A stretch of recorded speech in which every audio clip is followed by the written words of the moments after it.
Somalia muri iyo biri afite haleluya.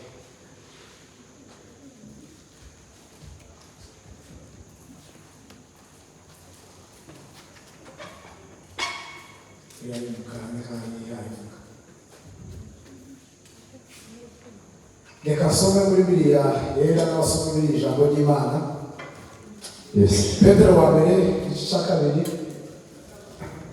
kabiri umurongo wa gatatu n'uwa kane.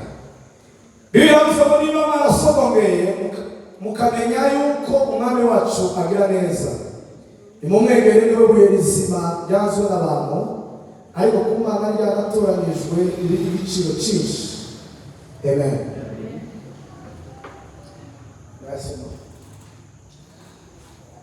Yavuze ngo ni nako byanditswe bivuga ngo mwamaze gusogongera muri yuko Nyagasani agira neza. Hari yavuze ngo niba mwarasogongeye mukamenya ko umwami wacu agira neza. Hari yo havuze ngo mwamaze gusogongera. Yakofi. Mwamaze gusogongera umwami wacu mumenya uko Nyagasani agira neza. Mumrangize mumenya ko Nyagasani wacu agira neza. Nimwe imbere Nyagasani niwe buye rizima abantu banzi. Nimwe imbere Nyagasani niwe buye rizima abantu banzi. Nyamara rikaba ryaratoranijwe n'Imana. Kandi nyamara rikaba ryaratoranijwe n'Imana. Kandi rifite agaciro kuri yo. Kandi iryo buye rifite agaciro kuri nyiraryo ariyo Mana. Semeni haleluya. Amen. Rifite agaciro ushaka. Iri buye rifite agaciro kuri nyiraryo. Tuganije amano kwegera Yesu. Kwegera Imana. Semeni haleluya. Amen. Abantu benshi bakeneye kwegera abakomeye, bakeneye kwegera amaboko akomeye, kandi kubegera ni byiza cyane. Niyo mpamvu natwe twese dukeneye kumenyana n'abakomeye, dukeneye kwegera n'abakomeye. Sibyo? Hari umuntu akeneye kwegera n'abakomeye? Buri muntu wese arabikeneye. Ariko reka mubwire, nubwo bariya bose ubegera bakaba inshuti zawe, abanyamaboko bakaba inshuti zawe, abanyamafaranga bakaba inshuti zawe, abakomeye b'ibihugu bakaba inshuti zawe, ariko hari igihe kiza kigera ya maboko yaragufashe akakureka. Ariko iyo wegereye Yesu ntazashobora kureka. Semeni haleluya. Twese Imana ishobora. Haleluya. Iyo twegereye Yesu twegereye amaboko akomeye. Iyo twegereye Yesu twegereye umunyembaraga. Iyo twegereye Yesu bitandukanye no kwegera imiryango. Kuko abegereye imiryango iramusiga. Isuku y'abantu baragusiga. Abavyeyi barakwibagirwa. Nababwiye ejo bundi avutse mu bakobwa ariko nyine batari benshi. Noneho ngo ndangize aza cyane twebwe iwacu abantu bakundana abahungu. Kumva bavuga ngo sokuruza wacu iyo uzaramuhunga ntabwo yageraga gute, ntabwo yaguheza inka, ariko iyo uzaramuhunga akaguheza inka. Noneho baba bamurishira muri icyo kintu cyo gukunda abahungu. Noneho izi nyuma y'abakobwa batatu papa arankunda. Noneho akansura mu kiraro. Yasura mu kiraro, imvura yagwa agafatanya koti yambaye akashiramo hano indani. Nuko imvura noneho akaba ari inyagira jega yishira mu koti. Semeni haleluya. Atukuze. Noneho ikintu cyanagaje umunsi umwe twari ahantu bita ku Kibonangoma hari kuba zitaraba handi hantu. Ahantu bita ku Kibonangoma, ahantu bita mu Kabunda bwami Irungurungu. Hari kuba kandi kuba sawa. Iyo ubone gusanisha tutangira kuva mu Mana wakirungu bwaje mu maboko yawe. No, warangize turi kumwe na muse turi kumwe n'undi musaza. Inkuba zirakubita.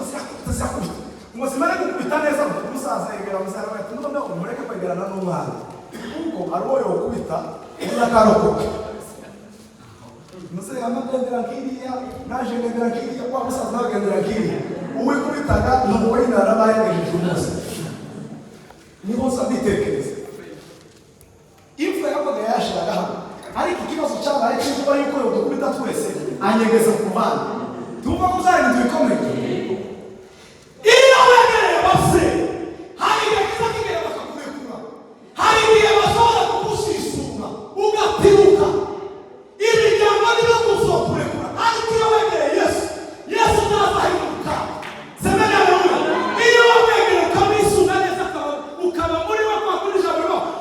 kuba muri we no kuba muri we icyo muzasaba cyose muzagihabwa.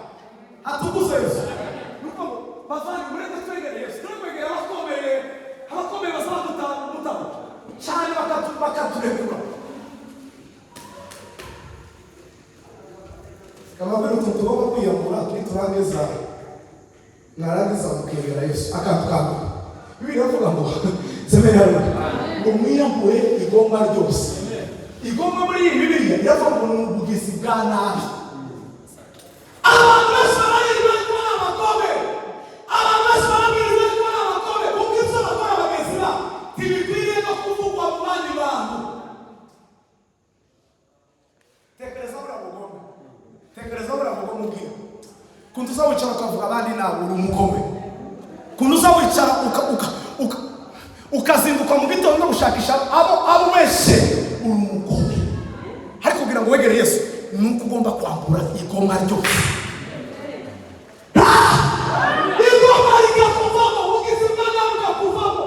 Semenya nawe niwe yambura ubugizi bwa nabi uzegera Yesu. Yesu azaba muri wowe, Yesu azakora muri wowe, Yesu azagendera muri wewe. Jakabiri ngo mwiyambure uburyarya. Indyarya ni ya gatatu. Uburiganya. Semeni hano.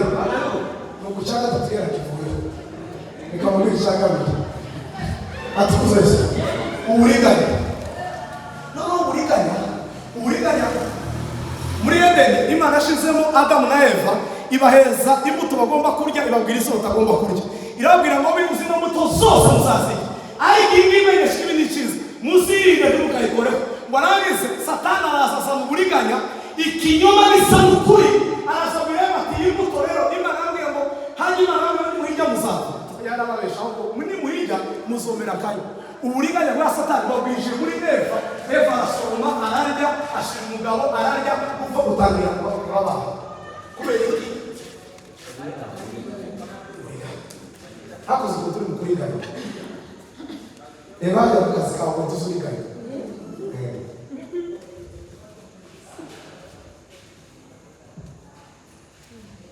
Eva witoro kuturi mu kuriganya. Shaka tazawe onu uburyarya. Indyarya Yesu yavuze ngo mwaryarya ngo muzabonishamo ngo muzabwirwa mwese nyuma ariko mu ndani yanyu haboze ngo mumeze nk'imfizi zirange by'inyuma ariko mu ndani yanyu mwarama gufuka n'iminuko zuzuyemo. Indyarya sase kwereka ko igukunda ariko ibisi kubwira atari so mu mutima. Indyarya zikakubwira ngo mwene tata ndagukunda n'ukuri ariko yavana ikaja kubwira kamusore kuri muri niyo ndani.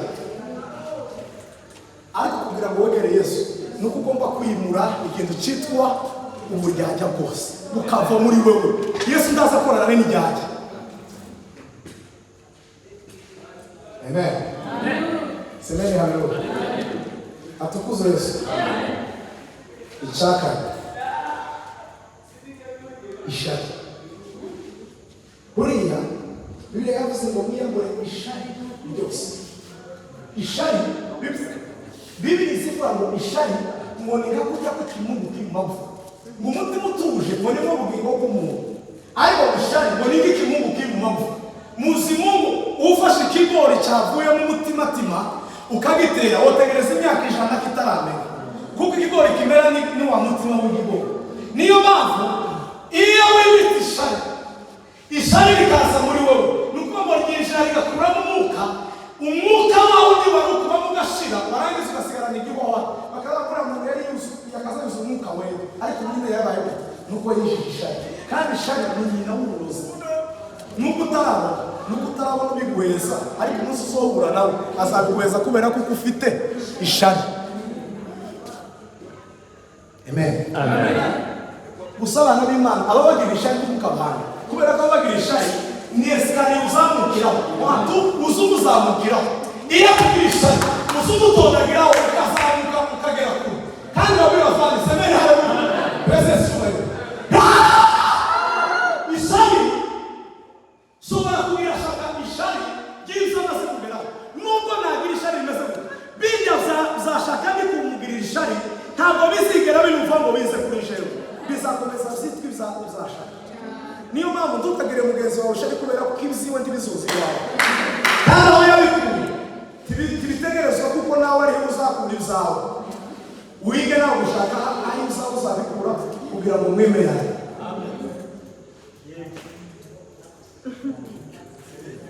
Amen. Semeni halo. Semeni halo.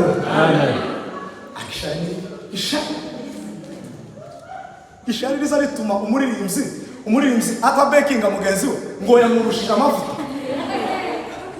Yaba uyoboye indirimbo agakenera ngo tugende uko ashaka, yaba atari uyoboye indirimbo akazaza kwishira inyuma. Ni ukubera ntashigikiye mugenzi wiwe n'agatima k'ishari. Kuko udafite ishari azashigikira mugenzi we. Kuko iyo ushigikira mugenzi wawe nawe urashigikiwe, iyo udashigikira nawe ntushigikira. Ninga kujya ko abantu bavuga nabi bagakenera ngo bose bavuge neza. Ti wovuga mugenzi wawe nabi ngo nurangiza nawe uzosarure kuvugwa neza. Ni kuvuga ngo ico wabivuze nico uzobera gute? Icyanyuma ngo mwirinde gusebanya kose. Gusebanya kose. Gusebanya. Bavandi tuvugi. Muri kino gihe ni kigoye. Umuntu asigaye afungura YouTube yo kugira ngo asebya abantu. Bwoko bw'Imana twari tuje mu bwami bw'Imana. Mwirinde mureke gusebanya. Umurakaza umwana asora save the date akamasha kuvuga ngo uriya mwana bazawera saa sita za nijoro. Ni ukubera ko iwe barabaye kandi nuva bazawera saa tatu cyangwa saa mbiri zo ku manywa barabatse ko tutaramubona rimwe na rimwe tuba twageze iwabo. Ariko saa sita za nijoro ni amasaha abantu bose baba bajyana. Urabesha kuko ngo saa sita za nijoro nta muntu utanga kuvuga turabeshe kubera ko saa sita tuba tuhari. Aturi mwana azawera saa sita za nijoro. Ikamabwira ikintu cyoroshe. Amen. Nuhagurukira gusebya mugenzi wawe uzomenye kuko uri igikoresho shitani hagurukije mu gihe cyawe. Shitani izabagurusha ikindi gikoresho nacyo kimeze nkawe nikirangiza nawe kigusebya. Niko shitani zikora. Nikavuka. Semeni haleluya. Basi. Amen. Kwenda Yesu mukwiye Abrahamu gutegerezwa kwiya. Ruko gara kwa kusa.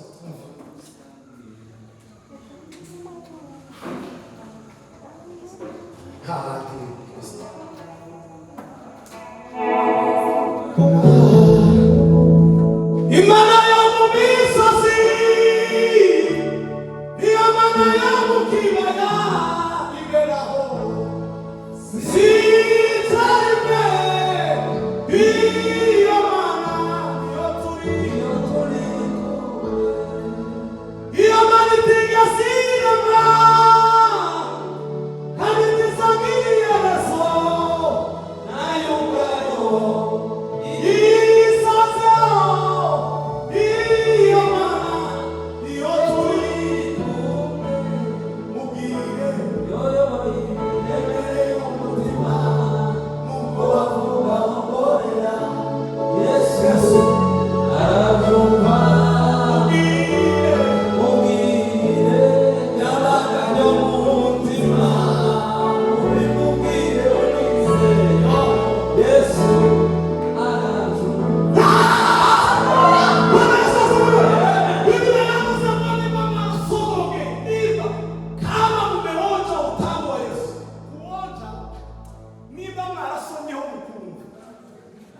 mukumva kugira neza kwa Yesu ugasoma ukumva kuko ari ugusoma kubiri warangiza ukumva kubiri na ari ugusoma rimwe warangiza ukumva kubiri. Gusoma kwa mbere ni ugusoma warangiza ugahita uryoherwa cyane ugakenera gusoma kandi ugira gute ukomeza gusoma. Hakaba gusoma ukabihirwa ugasoma kandi ukirinda gusoma kandi ugira gute. Abantu benshi rero basomye muri Yesu ngo barangize barabihirwa ariko bamwikanisa bavuga ko bibaryoheye ariko mu mitima yabo babihirwa. Kuko ibyo bakora bihabanye n'ibyo biri mu mitima yabo. Bibiliya yavuze ngo niba barasogongeye mukamenya ko umwami wacu agira neza nimumwegere niwe wese bajyazwe n'abantu. ariko kuma byaratoranye ibindi giciro cyinshi kandi iryo ngo niryo ryahindutse irikomeza ifu. Nimwegere Yesu, Yesu azabegera. Mwakira ijambo ry'Imana.